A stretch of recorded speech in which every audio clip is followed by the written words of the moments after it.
अस्सलाम वालेकुम, मैं हूं अतर काज़मी। एक साल मुकम्मल हो गया है भारतीय झारियत का। भारत ने गुज़िश्ता बरस पाकिस्तान पे हमला किया और उसके बाद फिर जो पाकिस्तान ने जवाब दिया वो पूरी दुनिया ने देखा। लेकिन इस एक साल में पाकिस्तान ने क्या सफर तय किया है, भारत कहां पे खड़ा है। आज DGISPR की एक बड़ी इंपॉर्टेंट प्रेस कॉन्फ्रेंस हुई। दूसरी जानिब हमने देखा कि भारत के अंदर जो उनकी फौज है उन्होंने भी एक प्रेस कॉन्फ्रेंस की, उन्होंने भी कुछ चीजों को शेयर किया। तो इस सारे तनाजुर में आगे चीजें किस तरफ जा रही हैं। भारत से अभी भी ऑपरेशन सिंदूर 2 की बातें हो रही हैं, बहुत सारे दीगर इस किस्म के बयानात दिए जा रहे हैं जिससे लगता है ऐसे है कि अभी भी उनकी तशफ़ी नहीं हुई, शायद वो मजीद कोई जंग चाहते हैं। तो आज के प्रोग्राम में इस हवाले से गुफ्तगू करेंगे। उसके साथ साथ कुछ पाकिस्तान में मुकामी नौइयत के जो मसाइल हैं, 28वीं आईनी तरमीम की बात हो रही है, कुछ दीगर चीज़ें कोशिश करेंगे कि अपने मेहमानों से उन पर भी रोशनी डलवाएं।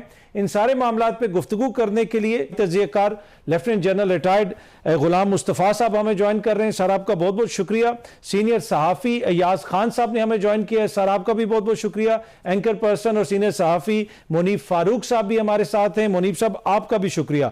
आप दोनों सहाफ़ी हजरात की इजाज़त से मैं ज़रा जनरल साहब से शुरू करता हूँ, और ये वैसे ऑप्शन नहीं है कि आप इजाज़त ना दें, इजाज़त तो आपको देनी पड़ेगी। तो हम जनरल साहब से ही शुरू करेंगे।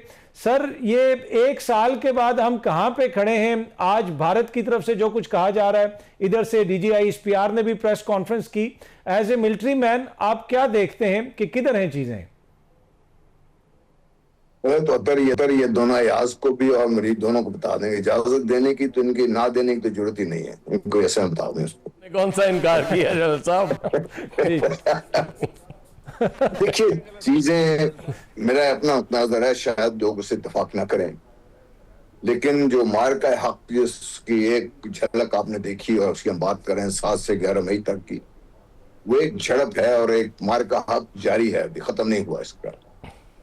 वो तो कह रहे हैं संदूर खत्म नहीं हुआ, मैं समझता हूँ मार का हक खत्म नहीं हुआ, क्योंकि इस भारत का वजूद जो है वो पाकिस्तान अगर हो तो भारत का वजूद समझ में नहीं आता।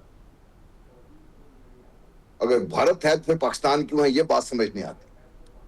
मैं इसलिए कह रहा हूं कि जब से पाकिस्तान माज़े वजूद में आया है, तो पहले जो इनकी कांग्रेस की CEC हुई थी उसके वो अल्फाज मुझे नहीं भूलते कि पाकिस्तान एक गैर फितरी रियासत है, खुद ब खुद खत्म हो जाएगी, नहीं तो बज़ोर शमशीर खत्म कर दी जाएगी। पाकिस्तान एक फितरी रियासत है, मसला भारत का है, क्योंकि भारत की हम स्टडी कम करते हैं। इसलिए भारत इंतहाई गैर फितरी रियासत इसलिए है कि हिंदू वहां भी माइनॉरिटी में है और वो उसको हिंदुत्व वाले के चल पड़े हैं इसको, और उसको ज्यादा हवा पाकिस्तान दे रहा है इसका। दूसरा, भारत का नॉर्थ या साउथ का कोई कल मिलती नहीं है। 7 सिस्टर्स की आपने बात देख ली है इसमें। तो भारत ने अगर तो वो जिसी के से इजराइल की तरह वायलेंट रहे, अपने आप को एक्सपेंड करता रहे, तो भारत का वजूद कायम रह सकता है। वरना अगर भारत एक जगह पे साकित हो जाए और अपनी आइडेंटिटी की तलाश में जो कुछ कोशिशें कर रहा है वो अपने खत्म कर दे, तो फिर भारत का खात्मा आपको सामने नजर आता है। इसलिए मैं ये समझता हूँ कि एक जंग हमारी नागुज़ीर है। अब वो 5 साल बाद हो, लेकिन होगी जरूर, और वो जंग ऐसी होगी जिसमें या तो भारत पर टुकड़े टुकड़े हो जाएगा, नहीं तो खुदा न खास्ता पाकिस्तान को टुकड़े टेकने पड़ेंगे, क्योंकि पाकिस्तान इसमें तैयार होगा नहीं। इसलिए एक ही चीज जो मुझे नजर आती है कि भारत अपने टुकड़े करवाने की कोशिशों में और तेज रफ्तारी से उस रास्ते पे काम करना है। ठीक है। अच्छा अयाज खान साहब, आप क्या देखते हैं, ये एक साल गुजरा, उसमें आपको लगता है कि भारत में भी शायद कहीं पे किसी क्वार्टर में कोई रियलाइजेशन हो कि ये जंग से मामला हल नहीं होगा, अगर इस तरह दोबारा जंग होती है तो ज्यादा नुकसान होगा, या आपको अभी भी वहां पे जंग की एपेटाइट नजर आती है। देखिए अथर, ये एक चीज बिल्कुल हमेशा याद रखने की है कि पाकिस्तान और इंडिया में अगर यूनिटी होती है 100% किसी चीज़ पे, तो दुश्मनी पे है कि जब जंग हो रही होती है। हमने देखी यूनिटी जब यहाँ जंग इंडिया ने मुसल्लत की, तो वो एक मिसाली यूनिटी होती है, उसमें कोई अगर मगर की गुंजाइश ही नहीं होती। आपके कोई भी पॉलिटिकल थॉट्स हो सकती हैं, आप बहुत नाराज़ हो सकते हैं अपनी गवर्नमेंट से, सब कुछ हो सकता है, लेकिन ये पॉसिबल नहीं है कि वहाँ कोई डिवाइड आ जाए। मतलब वो होता है ना, हमारे कुछ दोस्त, उनको बड़ा अजीब लग रहा होता है, हम जब कोई बात कर रहे होते हैं तो मुझे याद है जब ये शुरू हुआ सिलसिला सारा, तो मुझे एक दोस्त की कॉल आई, कहते हैं यार मैं परेशान हो गया हूँ तेरे ख्यालात सुन के। मैंने कहा तू क्या समझता है मुझे, मैं को पाकिस्तान का दुश्मन हूँ यार, मुल्क दुश्मन हूँ? गवर्नमेंट पे जब मैं तनकीद कर रहा होता हूँ तो मेरा राइट है यार, क्योंकि लोगों की तवक्कुआत है मेरी गवर्नमेंट से। लोगों को अगर रोटी नहीं मिल रही, उनको पेट्रोल सस्ता नहीं मिल रहा, और चीज़ें नहीं मिल रही, तो मैं गवर्नमेंट की तारीफ कैसे कर सकता हूँ? मुझे जाहिर है उसमें गवर्नमेंट पे तनकीद करनी है कि हुजूर ये चीज़ें ठीक करें। तो ये और इंडिया, देखें बात ये है कि इतनी बड़ी हजीमत हुई है, बाकायदा वो चूंकि ऑपरेशन सिंदूर था, तो आपने तो सुहाग ही उजाड़ दिया ना पूरा इंडिया का। तो वो जब सुहाग उजड़ गया, उसके बाद अब उन्होंने इंतकाम तो लेने की तो पूरी कोशिश करनी है, और वो यकीनन उसकी तैयारी भी कर रहे हैं। इसमें जाहिर है हमें भी इस चीज़ का पता है, कोशिश तो पूरी करेंगे। अब डिबेट हो रही है, मुख्तलिफ चीज़ें डिस्कस हो रही हैं कि शायद एक और छोटी झड़प हो जाएगी दोनों मुल्कों के दरमियान, उसके बाद फिर अमेरिका बीच में कूदेगा और चीज़ें ठीक कराने की कोशिश करेगा, और ट्रंप साहब एक और जंग बंद कराने का क्रेडिट ले लेंगे। लेकिन मुझे नहीं लगता कि इस दफ़ा कुछ इस तरह हुआ तो एस्केलेट नहीं करेगी। मैं ज़ाती तौर पे समझता हूँ कि अब अगर कोई हरकत हुई तो यकीनन वो चीज़ उस तरह से नहीं रहेगी। मैं हमेशा नरेंद्र मोदी का शुक्रिया अदा किया करता हूँ, और आप लोगों से भी कहता हूँ कि शुक्रिया अदा किया करें, क्योंकि नरेंद्र मोदी अगर ये काम ना करते तो आज पाकिस्तान की जो अहमियत है इंटरनेशनली वो ना होती। आज हम एक इतने बड़े तनाज़े में सालिस ना बने होते कि दोनों फ्रीकैन का और पूरी दुनिया का एतमाद, चंद मुल्क छोड़ दें जो ज़ाहिर है जिनको ये पसंद नहीं है, तो आज इस मकाम पे हम नरेंद्र मोदी की वजह से पहुँचे हैं। तो इसलिए नरेंद्र मोदी का शुक्रिया अदा करना ना भूला करें। ये पता नहीं क्यों आप लोग यार बुखल से काम ले लेते हैं, आपकी मेहरबानी ना किया करें इस तरह। ठीक, नहीं, वो तो मोदी साहब के साथ जो हुआ है फिर वो तो पूरी दुनिया ने देखा है। लेकिन मुनीब साहब, ये पाकिस्तान ने एक साल के अंदर एक लंबा सफर तय किया है, जिस तरह अभी अयाज साहब भी फरमा रहे थे कि आज पाकिस्तान सालिस के तौर पे भी नजर आ रहा है। प्रेसिडेंट ट्रंप आपकी तारीफ करता है, सऊदी अरब ने आपके साथ मुआहिदा किया, दुनिया के मुख्तलिफ जो ममालिक हैं वो आपको एक डिफरेंट निगाह से देखते हैं। तो ये जो एक साल के दौरान हमारा सफर हुआ है, इसमें आपको लगता है कि जो चीज़ें हम महसूस करते हैं, हम समझते हैं कि पाकिस्तान के आलमी स्ट्रेचर में काफ़ी ज़्यादा बेहतरी आई है, वाकई वो उसी म्यार की चीज़ें आपको नज़र आती हैं कि आलमी सतह पे वो बेहतरी आई है और दुनिया वैसे ही देख रही है? बहुत शुक्रिया अतर साहब। देखिए, हमारे जो अंदरूनी मसाइल हैं वो तो खैर वैसे ही हैं जैसे पहले थे, और वो चैलेंजेस हमारे उनमें तो फ़र्क नहीं आया है। लेकिन हाँ, कुछ चीज़ें जो पाकिस्तान को जो सेंटर स्टेज पर ले आई हैं, वो मेरे ख्याल में सबसे बड़ी चीज़ वही है कि जो एक साल पहले जो बयान मरसूस में पाकिस्तान को कामयाबी मिली, और मेरे ख्याल में अक्रॉस द बोर्ड हम सब की राय यही है। आज अगर पाकिस्तान की जो फौजी क़यादत है उसको वज़ीराई मिली, जो वैलिडेशन ऑल्दो रिक्वायर्ड नहीं होती क्योंकि हमारे माजी में ताल्लुकात अच्छे नहीं रहे, लेकिन अगर दुनिया की सबसे, जिसे उस शख्स को कहा जाता है most powerful man in the free world, अगर वो इस वक्त एक बेहतरीन इक्वेशन उसकी पाकिस्तान की खासतौर पर फौजी और हमारी सिविल क़यादत से है, तो उसके पीछे जो सबसे बड़ी चीज जो काम कर रही है वो पाकिस्तान का जो रिस्पांस था पिछले साल 2025 मई के अंदर, वो है। दुनिया के अंदर ये बात एस्टेब्लिश हुई कि पाकिस्तान ने जो भारतीय ट्रेडिशनल हेजेमनी थी या वो कॉन्सेप्ट था, उसको तो पाकिस्तान ने कंप्लीटली अबॉलिश कर दिया है, डिस्ट्रॉय कर दिया है।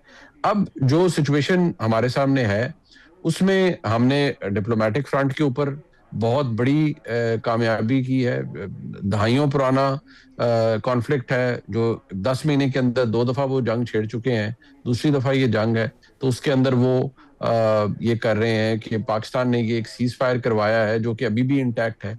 तो सेंटर स्टेज तो हमने हासिल कर लिया, इसीलिए एक आपको मेल्ट डाउन नजर आएगा पूरे इंडिया के अंदर। सो ये तो हमने अचीव कर लिया है और इसको हम इसके मोतरफ भी हैं।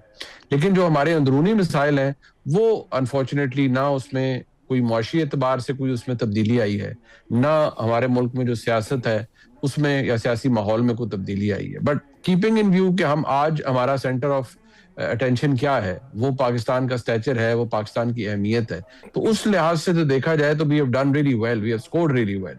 और आई पर्सनली फील के अगर हमारी ट्रेजेक्टरी इन मामलात में ऐसी रही तो इंशाल्लाह और भी तरक्की पाकिस्तान को मिलेगी। ठीक है। अच्छा जनरल साहब, आज भी मैं सुन रहा था कि हमारे जो नायब वज़ीर आज़म हैं उन्होंने भी इस हवाले से गुफ्तगू की। DGISPR की जो प्रेस कॉन्फ्रेंस थी वहाँ पे भी इस हवाले से सवाल वगैरह हुआ कि सऊदी अरब के साथ हमारा एक दिफाई मुआहदा भी है, और नायब वज़ीर आज़म ने कहा कि सऊदी अरब हमारे लिए रेड लाइन है। तो ये जो हमारा उनके साथ दिफाई मुआहदा है, फिर खित्ते की जो सूरत हाल है इस वक्त ईरान और अमेरिका के जो मामलात चल रहे हैं, उसके तनाजुर में इसको आप कैसे देखते हैं? देखिए, इसकी अहमियत आप इस चीज से अंदाजा लगा लीजिए कि पाकिस्तान की वजह से जो कुछ भी हुआ, ईरान ने सऊदी अरेबिया पर अटैक तो किए अमेरिकन बेसिस पर, लेकिन सऊदी अरेबिया ने रिस्पॉन्ड नहीं किया, कुवैत ने रिस्पॉन्ड नहीं किया, बहरीन की शायद इतनी हिम्मत नहीं थी, कतर ने रिस्पॉन्ड नहीं किया, और यहां तक UAE भी इसमें शिकायता रहा। ये तो बहुत बड़ी एक अचीवमेंट है। और अब दुनिया बात क्या कर रही है? मैं अगले दिन ये कतरी वजीर हैं, उनका मैं बयान पढ़ रहा था कि अमेरिका को छोड़िए आप लोग, इनको अमेरिका को यहाँ से निकालें। अब आप जो अपनी इस खित्ते की सिक्योरिटी की जो बातचीत है वो पाकिस्तान और तुर्की के साथ मिलकर आप सोचें इस बात को कैसे आगे बढ़ाया जा सकता है। कल मैं सऊदी अरेबिया के उन्हीं के एक बड़े अहम शख्सियतों का बयान पढ़ रहा था कि बहुत जल्द आप तुर्की के साथ भी बहुत बड़ी खबर सुनेंगे सऊदी अरेबिया की। तो ये पाकिस्तान का जो दिफाई मुआहदा था बहुत लिहाज से बहुत अहमियत का हामिल हुआ, यहाँ पे साबित हुआ यहाँ पर, और जिसकी वजह से ईरान ने भी अपने आप को एक स्टेन शो किया। ईरान ने भी, क्योंकि ईरान ये समझता है, और पाकिस्तान ने ये पहली दफा नहीं है, याद रखे 80 की दहाई में जब इराक ने हमला किया था ईरान पर, उस वक्त भी पूरी दुनिया इराक के साथ मिलकर ईरान पर हमलावर थी। पाकिस्तान बेइंतहा प्रेशर था, लेकिन पाकिस्तान में उस वक्त के सदर थे, उन्होंने बिल्कुल बड़ी मजबूती से इस मौके पे कायम रहे कि पाकिस्तान गैर जानबदार रहेगा। उस वक्त भी हमारा मुआहदा था सऊदी अरेबिया के साथ। उस वक्त भी पाकिस्तान ने ईरान और सऊदी अरेबिया के दरमियान एक पुल का किरदार अदा किया था। तो और जब पिछले दफा जब ये इजराइल ने हमला किया था पिछले 10 महीने पहले, उसके बाद हम देखा कि ईरानी वजीर जो सदर थे वजात खुद तशरीफ लाए पाकिस्तान का शुक्रिया अदा करने के लिए, किसी और मुल्क का शुक्रिया अदा नहीं किया उन्होंने। इसी तरह जो ईरानी पार्लियामेंट थी उसमें बाकायदा करारदाद मंजूर हुई पाकिस्तान का शुक्रिया अदा करने के लिए, कोई बात तो थी ना। तो ये जो एक हवा बनाया गया था कि पाकिस्तान चूंकि दिफाई मुआहदा है तो पाकिस्तान सऊदी अरब के साथ मिलकर चढ़ दौड़ेगा ईरान के ऊपर, ये बिल्कुल एक बेसलेस किस्म की सोच है। ना ऐसी पाकिस्तान अफोर्ड कर सकता है, पाकिस्तान ऐसा करेगा, ना ये मुआहदा ईरान के खिलाफ है। ये भी मैं आपको बता दूं, क्योंकि अब आप जो चीजें ऐसा ऐसा वाजे हो रही हैं, ये जो ऑपरेशन फ्रीडम धराम से नीचे आ गिरा है, जिसमें सऊदी अरेबिया ने और कुवैत ने और कतर ने इन्होंने मिलकर इनकार कर दिया कि हमारी बेसिस आप इस्तेमाल नहीं कर सकते, हमारी स्पेस इस्तेमाल नहीं कर सकते, जिसकी वजह से ट्रंप साहब का ये मनसूबा जो ऑपरेशन फ्रीडम नाम तो उसका कुछ और था, बयान कुछ और था, करना कुछ और चाह रहे थे, वो नाकाम हो गया उसको। तो ये पाकिस्तान का मुआहदा इंतहाई अहमियत का हामिल है, और इसको हमें सिर्फ एक बड़ी छोटे लेंस से नहीं देखनी चाहिए। ठीक है। अच्छा अय्याज खान साहब, जिस तरह अभी पहले भी बात हुई कि ऑब्वियसली पाकिस्तान के स्टेचर में भी इजाफा हुआ, पाकिस्तान का किरदार भी बड़ा इंपॉर्टेंट है, लेकिन वो जो इकोनॉमिक डिविडेंड्स हैं, क्या इस सारे एपिसोड के बाद वो इकोनॉमिक डिविडेंड्स भी आपको पाकिस्तान को मिलते हुए नजर आ रहे हैं? अवाम तक वो चीज पहुंचेगी? हम असल में ना पता नहीं क्यों इस हद तक चले जाते हैं कि अमेरिका को हमने नाराज़ बिल्कुल भी नहीं करना, उसको हर हाल में खुश रखना है। हालांकि जब हम ये सारा सिलसिला चला रहे थे, निगोसिएशंस हो रही थी और यहाँ इकनॉमिक मेल्टडाउन तो था, वो ज़ाहिर अमेरिका को भी नज़र आ रहा था, तो उस मौके पे कम से कम कुछ तो कंसेशन ले लेते। कोई तेल की ही सस्ता कहीं से लेने के लिए अमेरिका से कह देते कि हुजूर ऐ तो सानू इजाज़त दे दो, बाकी ठीक है। लेकिन नहीं, चूँकि अमेरिका जब आ जाता है, पता नहीं क्यों हम कहते हैं कि कोई भी ऐसी बात नहीं होनी चाहिए कि जिससे वो ज़रा सी भी नाराज़ी हो जाए अमेरिका की, उसको खुश रखना हर हाल में ज़रूरी है। ये हमारी लीडरशिप का एक अलमिया है, क्योंकि वही टाइम होता है जब आप इतना बड़ा एक कारनामा कर रहे थे, इतना बड़ा काम कर रहे थे। पूरी दुनिया में कहाँ इतना ज़्यादा फ्यूल महंगा हुआ है, वो सबसे ज़्यादा आपके यहाँ ही महंगा हुआ है ना। और फिर एहसान भी करती है गवर्नमेंट आप पे। लास्ट टाइम भी उन्होंने कहा जी हम एक दिन पहले इसलिए कर रहे हैं कि ताकि कम महंगा करना पड़े, मतलब एक दिन का एक्स्ट्रा हम पे डाल दिया है, लेकिन बढ़ाया ज़रूर है। ये किसी वक्त नहीं हुआ कि चलें थोड़ा, और बाकी सारे काम जारी हैं, इनकी कोई मराहत कम हुई है हमारे हुक्मरानों की, हो जाए वेल एंड गुड। सिर्फ बहुत बड़ा ऐलान होता है कि जी हम तनख्वाह नहीं ले रहे। और भाई तनख्वाह है कितनी तुम्हारी? यहाँ जजेस के लिए इंपोर्टेड कार्स, उनको उसके बगैर गुजारा नहीं है। वो अपने उनके मराद, तनख्वाहें, हर चीज़, मतलब वो अशराफिया के लिए मुझे ये समझ नहीं आती कि इन्होंने क्या ये कोई बॉन्ड भरवा लिया है इस कौम से कि जो मर्जी कर लेंगे, वो रिएक्ट नहीं करेगी कौम, रिएक्शन नहीं आएगा। ये जब रिएक्शन आया करता है फिर पता भी नहीं चलता। मैं आपको बताऊं कि छोटी सी चिंगारी होती, क्योंकि लोगों को आपने दीवार के साथ लगा दिए। अभी मुझे एक दोस्त बता रहा था कि हालत ये है कि लोग या तो बच्चों के लिए डॉक्टर्स पे जाते ही नहीं, सीधा वो जाते हैं फार्मेसी पे और उनसे कहते हैं यार ये मसला, कोई दवाई दे दो, या डॉक्टर ने दवाई लिख के दी होती है तो कहते हैं यार ये सिरप निकाल दो, ये ज़रा ज़्यादा पैसों का आ रहा है। वो तो खुश खुदा का खौफ ही नहीं है यार। 500% आप मेडिसिन भी बढ़ा दी, लाइफ सेविंग, कोई मतलब बैठ के इनके भाषण सुन लें। मुझे सबसे ज़्यादा मज़ा उस वक्त आता है जब ये कहते हैं किसी को करप्शन नहीं करने देंगे, गोया वो सिर्फ हमारा राइट है और कोई ना करे। अच्छा जी मुनीब साहब, ये जो इकोनॉमिक हमारा फ्रंट है उसमें कोई आपको बेहतरी आती हुई नजर आ रही है? देखिए जिस तरह पहले भी यहाँ पे बात हो रही थी, पाकिस्तान ने भारत को इबरतनाक शिकस्त दी, आलमी जो सालसी इस वक्त हो रही है उसमें पाकिस्तान का मेजर किरदार है। क्या ये सारी चीजें आवाम को मुतमईन करने के लिए काफी हैं या फिर इकोनॉमिक फ्रंट के ऊपर भी थोड़ी सी बेहतरी लाने की जरूरत है? देखिए, जो यूफोरिया हम देते हैं कि हमने बिल्कुल जैसे बयानो मरसूस का इम्पैक्ट और इफेक्ट मौजूद है हम सब पर, और हम आज भी उसको एंजॉय कर रहे हैं, उस मोमेंट को सेलिब्रेट कर रहे हैं, और उसका एक लास्टिंग इम्पैक्ट होता है और वो आपको आपकी एक ड्राइविंग फोर्स बन जाता है। उसी तरह जो पाकिस्तान को सेंटर स्टेज मिली इस पूरे मामले में, वो भी बड़ी इज्जत की बात है। भारत का मेल्ट डाउन देख के ही वैसे खून बढ़ जाता है। लेकिन अगर आप बिल्कुल जिसे कहते हैं ना बेयर बोन्स पे आए और प्रैक्टिकल बात करें, तो देखिए हम लोगों को या पाकिस्तान के अंदर आप कितने अरसे तक कुछ चीजें दिखाकर, यानी कि हमने मिलिटरीली बहुत जबरदस्त काम कर लिया, बेहतरीन, हमने खारजा अमूर पर बेहतरीन कामयाबी हासिल कर ली, लेकिन हमारा जो एग्जिस्टेंस है उसके अंदर जो आम आदमी है उसका कंसर्न अभी भी सस्ती बिजली, सस्ता राशन और वसाइल वो जो एक रियासत को देने चाहिए। आज भी उस पाकिस्तान के एक शहरी का यही डिमांड है पाकिस्तान की किसी भी हुकूमत से। हम मैक्रो इकोनॉमिक फिगर के चक्रों में पड़े रहे कि ठीक है, चले मैं मानता हूं कि वो सीधे हों तो माइक्रो पे बात जाती है, लेकिन चले जो भी सीधा हुआ, क्या उसका इम्पैक्ट गरीब आदमी के ऊपर आया? वो अभी तक वो नहीं आया। बीच में अब ग्लोबल इकोनॉमी हिट हो गई विद ऑल दिस, हमारे ऊपर ज्यादा हिट हुई क्योंकि हम ऑलरेडी एक बड़ी IMF के प्रोग्राम के अंदर है, और ऊपर से ये कि हमारा जब बड़ा कन्वीनियंट है ना हमारी हुकूमत के लिए कि जब आपका जो टैक्सेशन का शॉर्टफॉल होता है, हम आराम से वही टैक्स उठा के आप पेट्रोलियम लेवी की सूरत में पेट्रोलियम प्रोडक्ट पे लगा देते हैं, और ये कहते हैं कि जी वो लेवी तो लगानी है, वो IMF ने कहा है। हम ये खुलकर नहीं बताते कि वहां शॉर्टफॉल है, तो हमने ये एक नया तरीका और आसान तरीका है कि लोगों से यहां से टैक्स इकट्ठा करो ताकि आप अपना फिगर इकट्ठा कर सकें।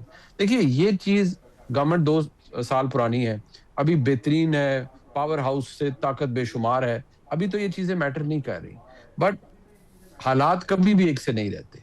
अगर हालात में तब्दीली भी होती है, तो जब अगला इलेक्शन, जब भी अगला वक्त आएगा, साल बाद, 1.5 साल 2 साल बाद, लोगों के पास क्या लेकर जाएंगे? लोगों को तो रिलीफ आज चाहिए, और वो मुश्किल काम है। ये मैं नहीं कह रहा कि वो आसान है किसी भी हुकूमत के लिए, और खासतौर पर स्ट्रगलिंग इकोनॉमी में, लेकिन लोगों को फिर रिलीफ चाहिए और लोगों ने हुकूमत की तरफ ही देखना है। वो मुझे अभी तक नजर नहीं आ रहा। ठीक है, एक छोटी सी ब्रेक लेते हैं जी, ब्रेक से वापस आएंगे तो गुफ्तगू के सिलसिले को आएंगे।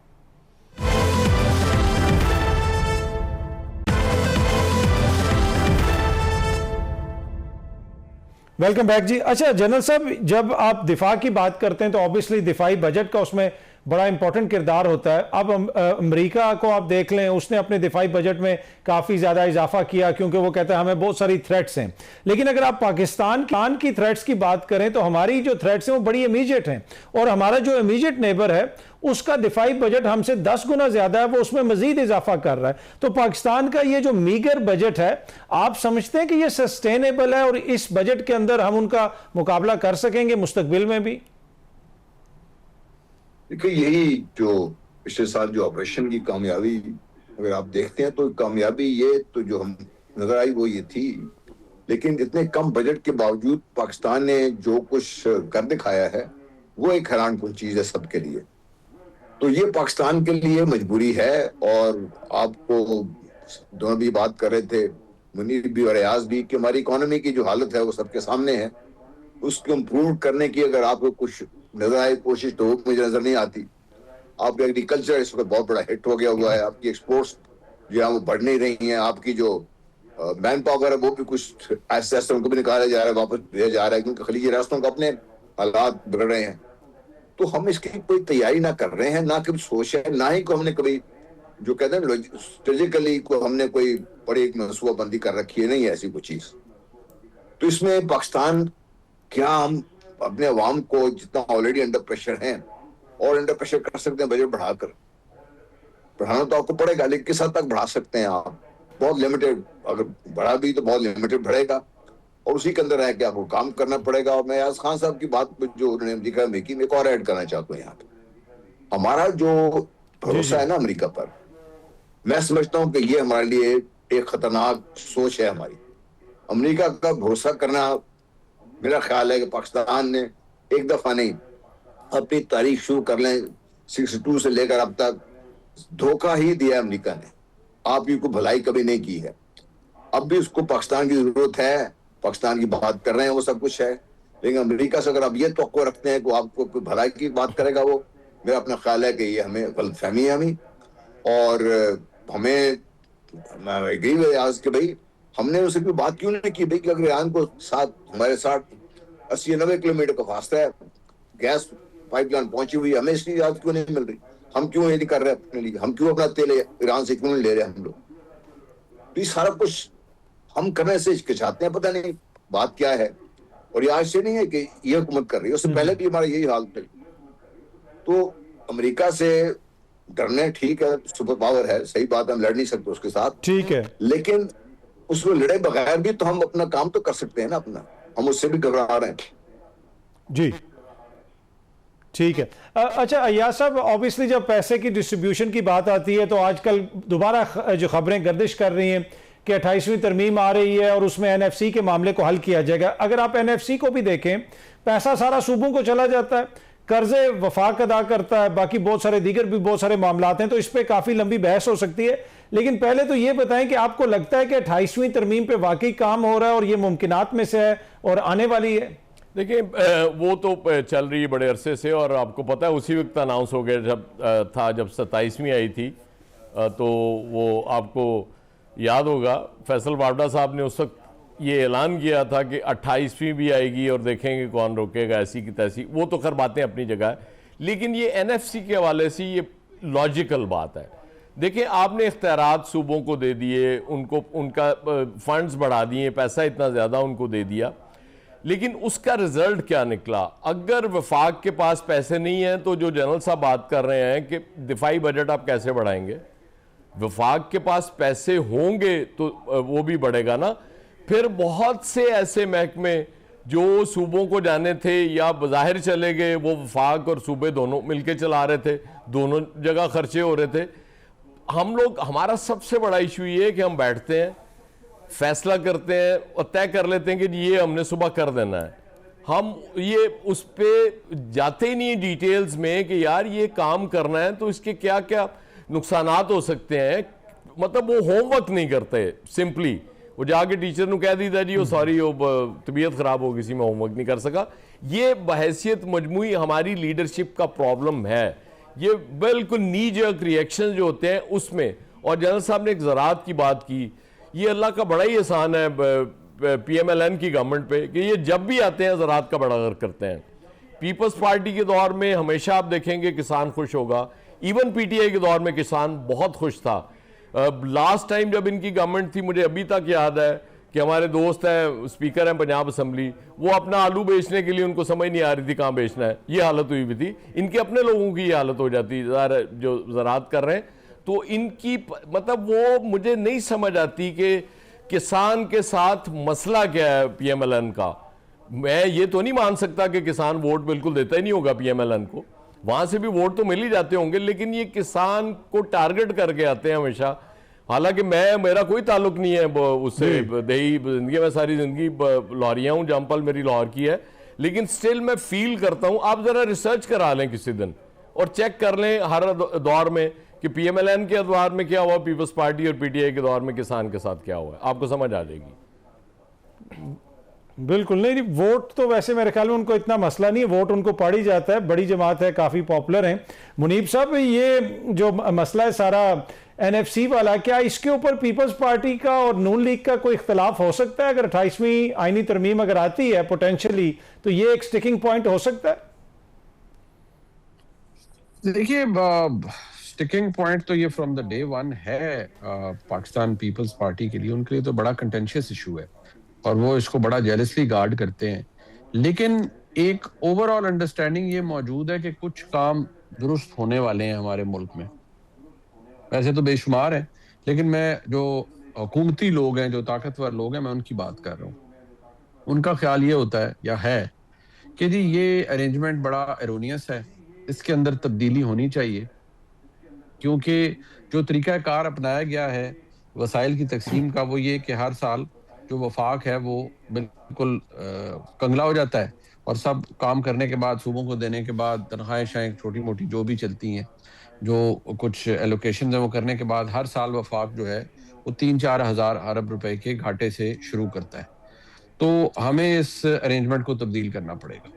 अब इसके अंदर जो स्पेसिफिक्स हैं, क्या वो पीपल्स पार्टी को मंजूर है? ज़ाहिरी तौर पर तो नहीं है, लेकिन डिपेंड ये करता है कि क्या आज जो तरमीम जो हुकूमत करवा सकती है, उसमें कितना जोर चाहिए हुकूमत को ये करवाने के लिए।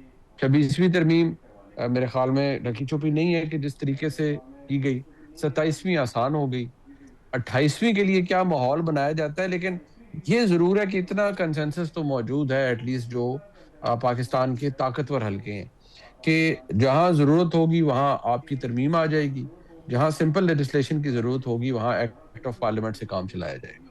लेकिन ये जो सोच है कि फार्मूला तब्दील होना है, ये आज का नहीं है, ये काफी अरसे पहले का है।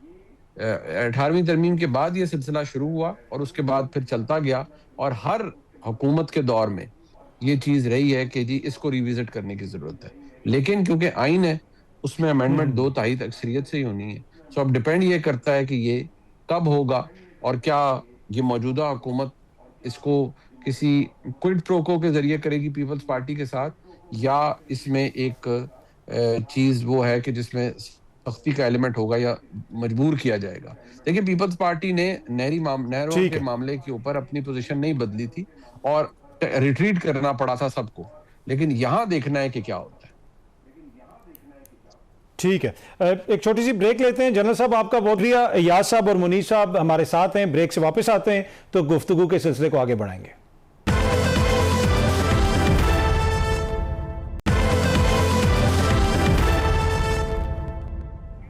वेलकम बैक जी। बड़ी अनप्रेसिडेंटेड किस्म की सिचुएशन है। बुशरा बीबी को कल रात को दोबारा अस्पताल ले जाया गया। बैरिस्टर गौर साहब ने आज सुबह एक ट्वीट की कि उनको अब से कुछ देर पहले बताया गया है, रात को किसी को नहीं बताया गया। जब से उनकी आंख का मामला शुरू हुआ है, उससे पहले खान साहब की आंख का इलाज भी चल रहा है। ना जाती जो डॉक्टर्स हैं उन तक कोई एक्सेस दिया जा रहा है, ना ही उनके जो फैमिली मेंबर्स हैं उनको एक्सेस दिया जा रहा है। तो आगे ये मामला किस तरफ जाता हुआ नजर आ रहा है? या सब ये आज भी मुलाकात का दिन था, लेकिन वहां पे कोई हमें नजर नहीं आया कि कौन पीटीआई की तरफ से गया है। क्या ये अब न्यू नॉर्मल बन गया है कि इमरान खान साहब की मुलाकात नहीं होगी, ना फैमिली से होगी, ना पार्टी रहनुमाओं से होगी? मेरा ख्याल ये पार्टी के रहनुमाओं को भी पता चल गया कि अब फायदा कोई नहीं है टकरे मारने का। वो थोड़ा बहुत ज़ाहिर है वो माहौल बनाई रखते हैं कि जी वो हाईकोर्ट ने हमें भेज दिया, आ गए मुलाकात। अब तो पता है मुलाकात नहीं होनी। लेकिन जो दूसरा पहलू है, वो इंसानी पहलू, वो बड़ा इंपॉर्टेंट है।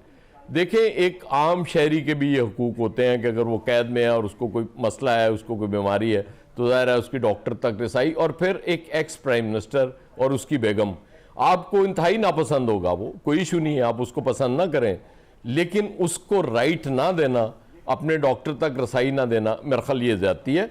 मुलाकातें आपको नहीं सूट करती है, आपको लगता है कि शायद वो कोई ऐसा बयान दे देता है, कोई ऐसी बात कर देता है जो शायद वो गिरां गुजरती है, वो ठीक नहीं है, वो आप अलहदा, वो भी हालांकि इंसानी हुकूक में देखा जाए मुलाकातों की तो इजाज़त होनी चाहिए, लेकिन चले उस हद तक भी हम मान लेते हैं। लेकिन ये जो इससे अगला स्टेप है, मेरे ख्याल में ये नहीं होना चाहिए। इस पे ज़रूर नज़रसानी करनी चाहिए कि वो मुआलिजीन तक एटलीस्ट उनको रसाई होनी चाहिए।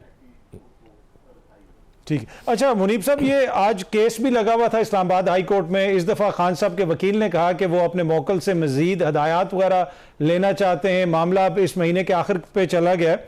आपको वो केस किस तरफ जाता हुआ नजर आ रहा है? क्योंकि तहरीक इंसाफ वाले लगता है अभी ऐसा है कि वो शायद चाहते हैं कि केस को आहिस्ता आहिस्ता चलाया जाए और मामले को थोड़ा सा स्लो डाउन किया जाए। देखिए, वो चाहेंगे कि स्लो डाउन करें क्योंकि उन्हें इंसाफ की उम्मीद कोई नहीं है और उनको लगता है कि ये केस अगर वो आर्ग्यू अच्छा कर भी लें तो फैसला उनके खिलाफ ही आएगा। और मेरे ख्याल में उनके पास वजूहात हैं ऐसा सोचने की। लेकिन प्रॉब्लम ये है कि जो ग्राउंड रियलिटी है वो ये है कि ये केस अगर वो नहीं कंटेस्ट करेंगे या मतलब ऑब्वियसली अपील वो का जो सिलसिला है उसको आर्ग्यू नहीं करेंगे तो ठीक है, अदालत उन्हें मौका देगी एक दफा, या चले इसको तूल दे देंगे 1 महीना, 2 महीने, 3 महीने। तो बिल आखिर अगर वो नहीं करेंगे तो फिर अदालत उसके ऊपर कोई ना कोई फैसला कर लेगी, जो कि in any case Imran Khan साहब के हक में तो नहीं होगा और वो एक सिचुएशन ऐसी बन जाएगी जिससे एक प्रॉब्लम अराइज हो रहा है और प्रॉब्लम हो रहा है। लेकिन मेरे लिए जो सबसे इंपॉर्टेंट चीज है वो केस तो चले, ये सिलसिला चलता ही रहता है। असल इशू ये है कि आप इस बात को ज़हन में रखिए कि हम प्रेसिडेंट क्या सेट कर रहे हैं। ये जो हेल्थ रिलेटेड इश्यूज हैं ये तमाम तर कानूनी मुशगाफियों और इन चीज़ों से ज़्यादा होते हैं। एक बात तो फैक्ट है कि उनकी एहलिया और उनकी आंख का जेन्युइन मसला है, तभी तो वो शिफा इंटरनेशनल उनको ले गए। तो यहाँ पर मैं समझता हूँ कि कुछ हुकूमत को भी एहसास करना चाहिए कि ये वक्त एक सा नहीं रहता। अच्छे प्रेसिडेंट सेट करें, इस तरह ना करें जो आज हो रहा है, क्योंकि ये ना हो कि आप ऐसा एक माहौल बर्पा कर दें जिसमें फिर पहले भी हमारे सियासत में ये होता है कि बारियां ही उतारी जाती हैं, एक गलत प्रेसिडेंट सेट हो और उसकी कोई फिर मॉरल जस्टिफिकेशन ना हो आने वाले दिनों के अंदर। ठीक है। अच्छा या साहब, एक तासुर ये भी है कि हुकूमत के लिए इस वक्त कुछ मैटर नहीं करता, यानी तहरीक इंसाफ क्या सोच रही है, इमरान खान साहब के केसेस कैसे चल रहे हैं। हुकूमत इस वक्त इतनी मजबूत पोजीशन में है, जिस तरीके से भारत को शिकस्त दी गई, आलमी सतह पे इस वक्त पाकिस्तान का जो किरदार है वो सबके सामने है।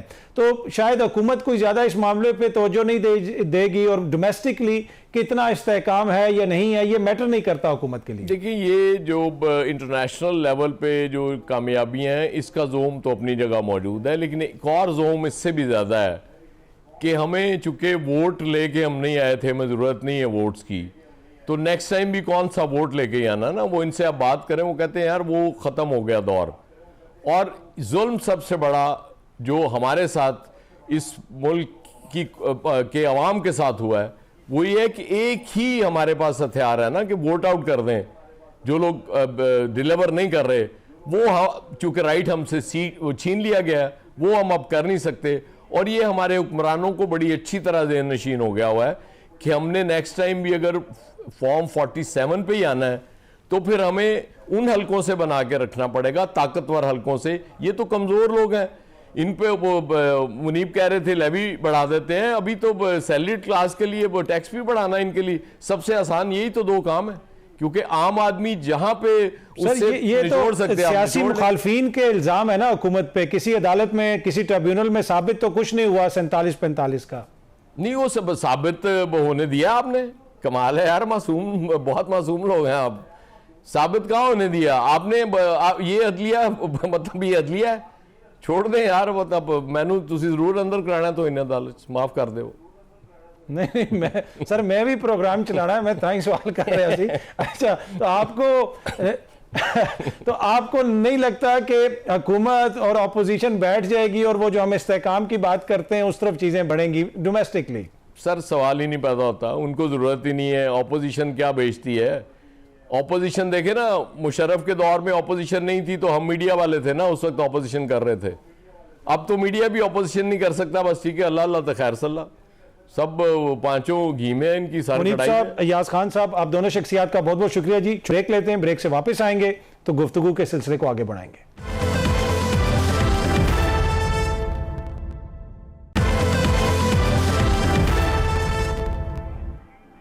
प्रोग्राम देखने का शुक्रिया। सोशल मीडिया पर फीडबैक जरूर दीजिएगा। अगले हफ्ते आपसे दोबारा मुलाकात होगी। Thank you very much.